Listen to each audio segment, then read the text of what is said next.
Letters from Rattlesnake Bar, from David Beech to Amos Catlin, 1855. This is the North Fork ditch as it winds around Rattlesnake Bar. And it probably was not this wide in 1855 when it was constructed, and the berms, the sides, were probably not as tall. And we know this because of letters written by David Beech to Amos Catlin in 1855. Amos Catlin came to California in 1849, and by 1852 he was organizing the Natoma Water and Mining Company to build the Natoma Ditch along the South Fork of the American River. One of his cousins, David Beech, also left for California in 1849, but no one had really heard from him. Amos was receiving letters from some of his relatives saying, "Have you heard from cousin David Beech? We don't know where he's at. Maybe he's been eaten by wolves in the Rocky Mountains."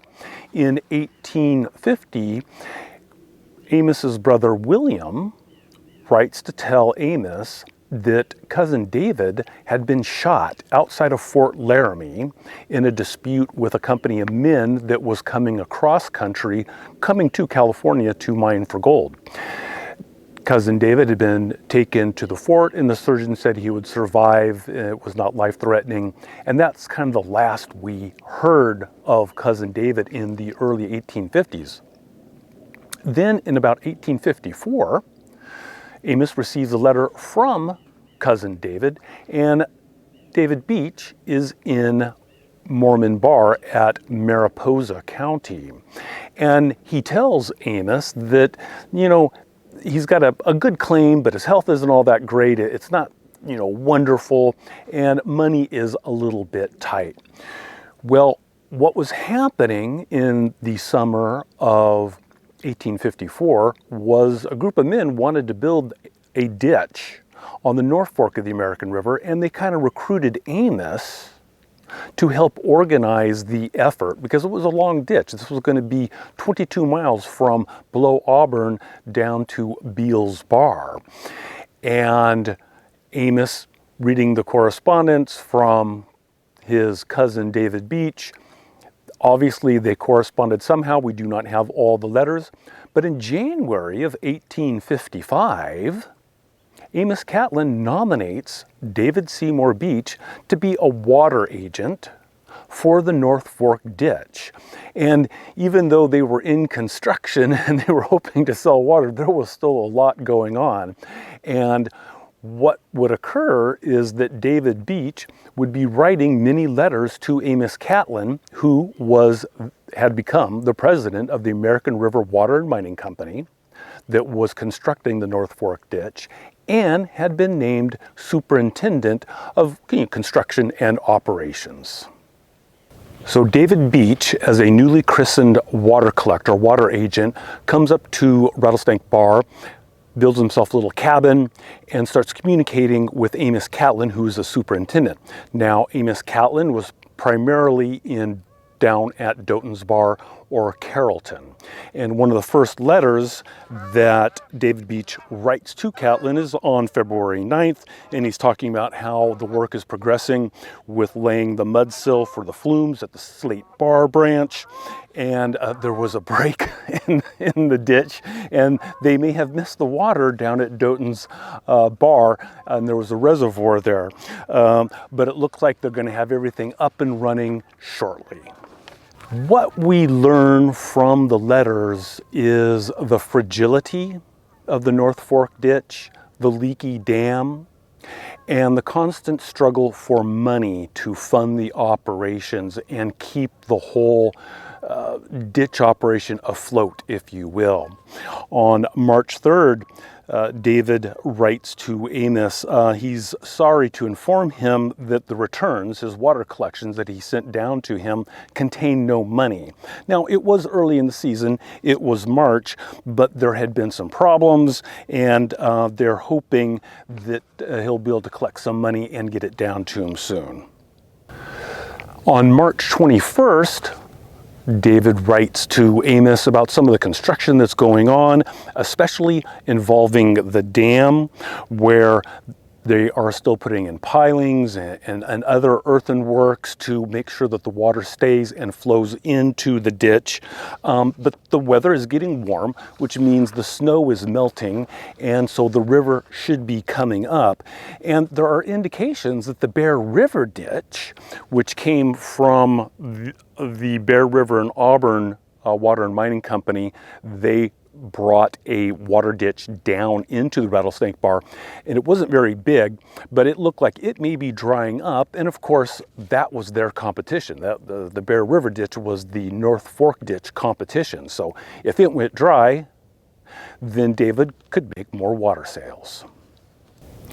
The April 3rd letter from Beech to Catlin tells him that he was up all night working on a break of the North Fork ditch, but it looks like they've got it going again. The canal broke through the slate bank. They had they have a slate retaining wall on some of the ditch that was on closest to the river, and that broke through near Coyote Bar. And that Summers, one of the other employees of the North Fork ditch, is that they should have the water back on in no time to keep running down to Doughton's Bar in Carrollton and beyond. He informs Amos about the overall operations of the North Fork ditch, and he tells him that when he got up to Coyote Bar, he found that the water was just breaking through the ditch, and so he hurriedly turned off the ditch water, and then they worked to get the gap closed, get some dirt on it so they could get the water back on.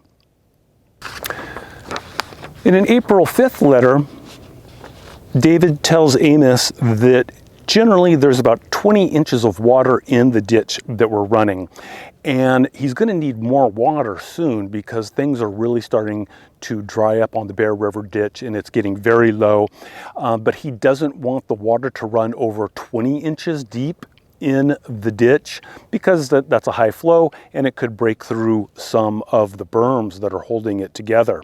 But he's kind of excited because the men that had been buying water from the Bear River ditch are wandering around Rattlesnake Bar asking, where is the North Fork man?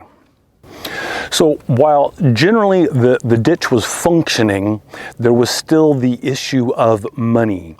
And even though they were selling water, the North Fork ditch was selling water to the miners and whatnot, it was just very costly to repair the ditch every time it broke, and the flumes, and they were still having issues with the dam. On July 18th, David Beech had obviously been sent on an errand by Amos to contact some people about loaning money to the North Fork ditch, and Beech tells Catlin that he made the proposition to Mr. Colby, and Mr. Colby will be going down to San Francisco to see if he can get some money for the American River Water and Mining Company. And he also informs Amos that you will find on your return that the water is running rather low in the ditch. The cause is this: they cannot fill up with small rocks and dirt as part of the water falls in the river. There is so much leakage through the dam that it does not fill the ditch or flumes at the head of the work. So there were operational issues that were crimping the North Fork ditch in 1855. By August 10th, things had gotten really bad for the North Fork ditch. The river was very low and the dam was leaking. A lot of the dirt they had put in front of the dam to stop the water from going through the brush dam and the timbers, had just washed away. And Beech was informing Amos that the water was alarmingly low and was only running about 16 inches.